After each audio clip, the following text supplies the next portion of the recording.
नमस्कार उत्तराखंड। उत्तराखंड की माँ माटी मानुस, जल जंगल जमीन की आवाज़, आपका राष्ट्र नीति उत्तराखंड। दोस्तों, आज उत्तराखंड में एवलांच यानी हिमस्खलन की बात करेंगे और आपके लिए एक ऐसा विश्लेषण हमने ज़बरदस्त तैयार किया है जो आपको उत्तरकाशी के जो नेहरू पर्वतारोहण संस्थान के पर्वतारोहियों के साथ घटना हुई उसके पीछे की पड़ताल हमने की। हमने विभिन्न विशेषज्ञों से बात की, वैज्ञानिकों से भी बात की और डेटा कलेक्ट किया और आप लोगों के लिए एक विश्लेषण तैयार किया है। तो उम्मीद करता हूं कि उत्तराखंड की प्रकृति को समर्पित ये विश्लेषण आप जरूर देखेंगे और चैनल को सब्सक्राइब करेंगे। तो सबसे पहले हम एवलांच के बारे में आज क्यों उत्तराखंड नामा के इस एडिशन में समझ रहे हैं, इसको देखिए। उत्तराखंड नामा में हमने आज तय किया कि हम पर्वतारोहण संस्थान निम के बारे में भी जानेंगे और हिमस्खलन को देखेंगे, क्योंकि नेहरू पर्वतारोहण संस्थान, इसके बारे में मैं आपको बता दूं तो 14 नवंबर 1965 को इसकी स्थापना की गई थी और पंडित नेहरू जी के नाम पर इसका नाम रखा गया। और कहीं ना कहीं नेहरू पर्वतारोहण संस्थान पर्वतारोहण की दुनिया में भारत के सबसे अग्रणी संस्थानों में एक है।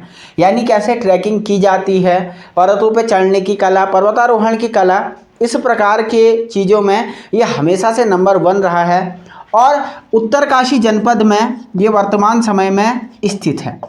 ये चर्चा में क्यों रहा? क्योंकि उत्तरकाशी में हाल फिलहाल के दिनों में इस संस्थान के 27 लोग जो कि बर्फ़ के तूफान में दब के ट्रेनिंग के लिए गए हुए थे, उनकी मौत हो गई। और ये बर्फ़ का तूफान इतना बड़ा था कि उत्तरकाशी में एक, आपको पता होगा कि द्रौपदी का डांडा एक पर्वत श्रृंखला है, एक जिसे आप कह सकते हैं कि चोटी थी, वहाँ से 1 अरब किलो बर्फ़, आप इस बात को यकीन मानिए, 1 अरब किलो बर्फ़ का तूफान आया था जिसमें 27 लोगों की मौत हो गई। अधिकांश लोगों को तो निकाल लिया गया, लेकिन 2-3 लोगों को अभी तक नहीं निकाला जा सका। सेना के हेलीकॉप्टर जो है एक प्रकार से प्रयास कर रहे थे उनको निकालने की। तो हमने जब इस बर्फ़ के तूफान के पीछे के वजहों को टटोलने की अपने इस उत्तराखंड नामा कार्यक्रम में कोशिश की तो हमें कई वजह मिली। मसलन गर्म मौसम। दोस्तों, आपने एक टर्म ज़रूर सुना होगा जिसे ग्लोबल वार्मिंग कहा जाता है।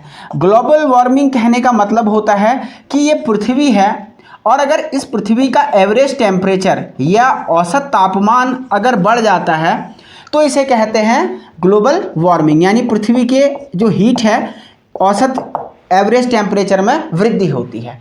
क्या ये वृद्धि यूं ही हो जाती है? हमने विशेषज्ञों से बात की, वैज्ञानिकों से बात की, कई लोगों से जो इस पर्यावरण के क्षेत्र में काम कर रहे हैं, तो हमें पता चला कि कई ऐसी गैसें होती हैं जिनके उत्सर्जन के बाद पृथ्वी के तापमान में वृद्धि हुई है। इसमें कार्बन डाइऑक्साइड CO2 सबसे इम्पोर्टेंट गैस है, कार्बन मोनोऑक्साइड, CH4 मीथेन, ये प्रमुख ऐसी गैसें हैं जिनके लगातार उत्सर्जन से पृथ्वी के तापमान में वृद्धि हुई है। और पृथ्वी के तापमान में जब वृद्धि होती है तो होता क्या है, जो बर्फ़ की टोपियां हैं, हिम टोपियां हैं, धीरे धीरे इस गर्मी के कारण पिघलने लगती हैं और इनमें पड़ने लगती हैं दरारें, और इन दरारों से पड़ते ही एक प्रकार से खिसक जाता है। दूसरा, पर्यावरण में होने वाले बदलाव। आज आपने देखा होगा कि प्रदूषण के कारण, क्योंकि विभिन्न प्रकार की घटनाएं हो रही हैं, जैसे औद्योगिकरण है जिसे हम इंडस्ट्रियलाइजेशन कहते हैं। उत्तराखंड में भी आप देखोगे कि ये देवभूमि में एक ज़माने में कहते थे कि ज़ोर से यहाँ बोलने की अलाउ नहीं होती थी, देवी देवता नाराज़ हो जाते हैं, ऐसा किस्सा उत्तराखंड के लोगों ने बनाया हुआ था।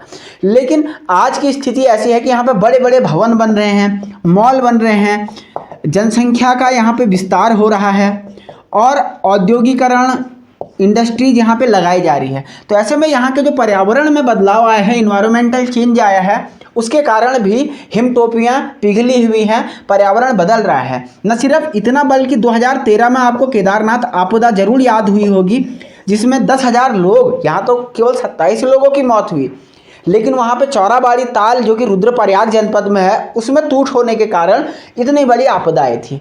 तीसरा, जो हमने हिमस्खलन का कारण देखा, क्योंकि उत्तराखंड क्या है, पर्वतीय ढलानों वाला क्षेत्र है।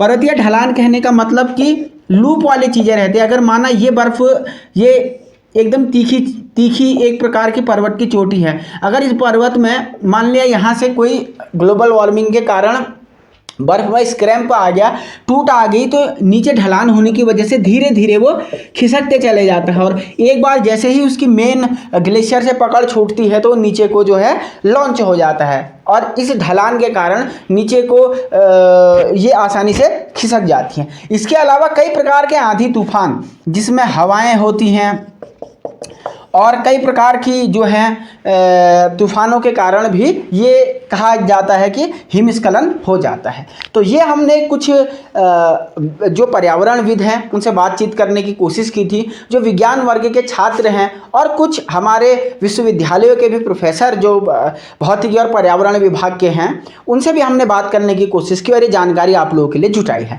आपको हमारे प्रयास अगर अच्छा लगा हो तो आप हमारे उत्तराखंड नामा के इस एडिशन को जरूर सपोर्ट कर सकते हैं, शेयर कर सकते हैं दोस्तों के साथ वीडियो, और चैनल पर पहली बार है तो चैनल को सब्सक्राइब आप कीजिए। वीडियो अच्छा लगा हो ऐसी मेरे हाथ जोड़ के आप लोगों से विनम्र प्रार्थना है, क्योंकि राष्ट्र नीति उत्तराखंड तथ्यपरक सटीक विश्लेषण के साथ हमेशा अच्छा कंटेंट देने की आपको कोशिश करता है। तो बहुत बहुत शुक्रिया, बहुत बहुत धन्यवाद। देखते रहें राष्ट्र नीति उत्तराखंड। अगले एपिसोड में फिर मिलेंगे किसी नए मुद्दे के साथ।